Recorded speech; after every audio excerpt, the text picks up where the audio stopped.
Avant l'invention du vibromasseur, comment les femmes satisfaisaient-elles leurs besoins? Nous sommes à Londres, en 1880. À l'époque, de nombreuses femmes de la haute société, négligées depuis longtemps par leur mari, développaient une nervosité excessive. Ce trouble, que l'on attribuait alors à une surexcitation de l'utérus, se traitait par des massages manuels pratiqués par des médecins.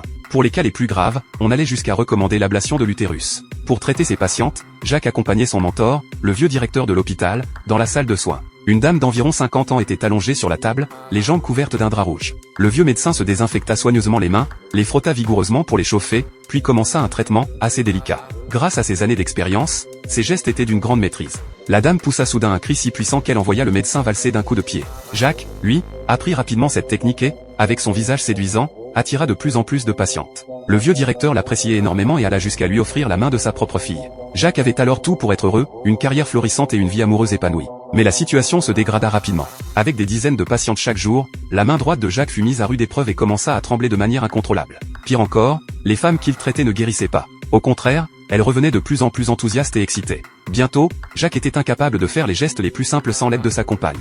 Déterminé à poursuivre son travail, Jacques eut un jour une idée en jouant avec un ventilateur. Il réalisa que ce mouvement mécanique pouvait parfaitement reproduire les sensations recherchées par ses patientes. En modifiant le ventilateur pour qu'il effectue des mouvements de va-et-vient et en y ajoutant des vibrations, il mit au point un dispositif qui pourrait remplacer ses mains. Pour vérifier l'efficacité de son invention, il fit appel à l'une de ses patientes les plus sévèrement atteintes. La femme s'allongea, couvrit ses jambes d'un drap, et Jacques utilisa pour la première fois son appareil.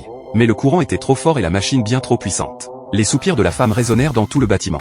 Jacques pensa que l'expérience était un échec, mais la patiente lui assura que c'était le traitement le plus agréable de toute sa vie. Jacques présenta alors son invention au vieux directeur, qui n'y crut pas. Pour le convaincre, ils firent appel à une autre patiente célèbre, une chanteuse qui, selon la rumeur, ne chantait qu'en atteignant un niveau d'excitation extrême.